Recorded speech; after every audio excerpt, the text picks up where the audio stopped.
What's going on, everyone? It's Boss Pay 6. I'm back here with another video. And today, oh boy, this is, yeah, I'm doing the Hell in a Cell 2020, predictions video, and I'm going to be blunt here. Raw, this past week, broke me. Now, let me clarify.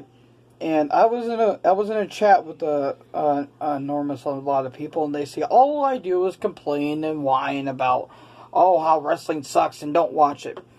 Here's the thing: I watch WWE for the amount of talent that they have. Drew McIntyre, Asuka, Sasha Banks, Reigns even made me feel a little more confident to watch SmackDown again. There's so many talents, but guess what? They're underneath a bunch of nonsense. This past week, Raw, I about cried because it was so bad. You have El Gran Gordo, aka Otis underneath the mask, which I'm going to talk about him in a little bit. You got Braun Strowman just defeating Keith Lee out of left field. Then you got Retribution buried because, why the hell not? Because we're wrestling. We're not wrestling. We're sports entertainment, pal. Look at all that beef. Ow, that actually hurt. That was my Vince McMahon impression, so. So yeah, Raw sucked. Though there was a couple things I did enjoy, the Drew McIntyre Randy Orton package, the Elias concert I thought was very good, and a few other things, but I'm just going to go along with the card, and the card is very stacked indeed with only 4 matches. So, we're going to start off with Jeff Hardy versus Elias. This was just announced on Raw. Hardy attacked Elias during his concert, which, by the way, I give Jeff a lot of crap. He has been sober for a year, so that is very, very good. He knows how to riff, I'll tell you that. That guy knows how to riff. I am picking Elias because it's his first match back, and he's going to build that heat up. So yeah, I have Elias winning because Hardy... Jeff, I can respect you for the amount of bumps. Same with Matt. Both of the Hardys will not be walking if they continue to do this stuff in the year 2030, but I digress. So yeah, I have Elias winning. Then, we get to one of 3 Hell in a Cell matches. So it's 2016 Hell in a Cell all over again. Hopefully with not bad booking. I'm kidding. All the Cell matches on that card were pretty good. We have Sasha Banks versus Bayley. So we got a soccer mom versus Sasha's weave. Whoa, that's not going to get me hate. Yeah. This feud's been going on for months now. And Banks is winning. There's no other way of saying it. Give this match 15 minutes, they'll probably steal the show. It'll be like last year's Hell in a Cell, except the main event's not Fiend versus Seth Rollins. And then it'll contest my ass, but I digress. Yeah. Sasha's winning. Because if Bayley wins, what else do you do with her? Like, honestly, I don't know what else you would do with her. Then we go to Roman Reigns versus Jey Uso. And Hell in a Cell I Quit match, this is most likely going to be the main event. Hell in a Cell I Quit match. Okay, so last month at Clash of Champions, that match with Reigns versus Uso, story-wise, was fantastic. Pitch perfect. Calling him the Tribal Chief.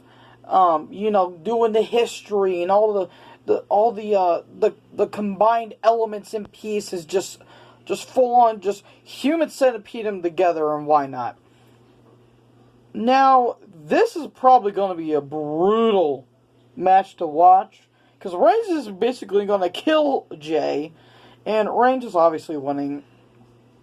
In the end, I feel like Big E is going to take the title from him. Because there's been rumors that Reigns versus Goldberg is going to happen. Obviously, Reigns is going to win that match because they didn't have that match at WrestleMania due to the pandemic. And Reigns did the smart thing, and people give him crap for it. The man's only doing what's best for him, okay? He took off, he took months off because of his leukemia, which is not fake, but yeah, story-wise, this might be a very good match. Then we get on to Drew McIntyre versus Randy Orton. Now, there could be many things that happen. One, Otis might cash in. If he does, I'm not watching Raw. Well, I'll watch Raw, but I won't care. Okay, so if Orton wins, then that'll be satisfying. If McIntyre wins, then Orton put McIntyre over. But at this point, they're going to have to give Randy the title. Because there's no other way. Because he lost at SummerSlam, he lost to Keith Lee, and then he lost to Drew in that fantastic ambulance match, which I know Big Show, Christian Michaels, and Flair got involved, but that was all story-wise. The ghost of Orton's past coming on him. I get that. I think McIntyre's going to lose, and it's going to be a shame because McIntyre's WWE title run was very good. And I'm just going to say this. This is Orton's best year. I'd say probably...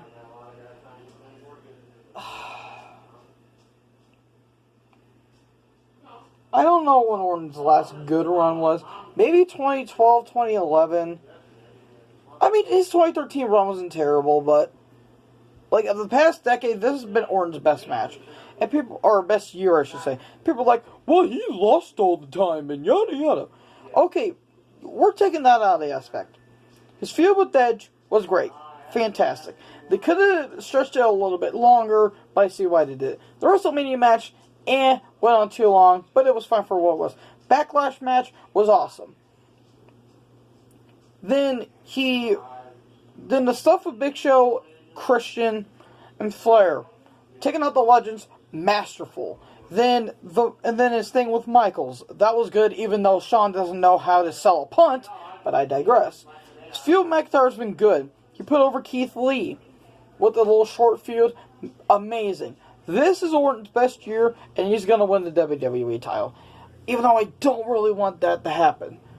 But I have a theory.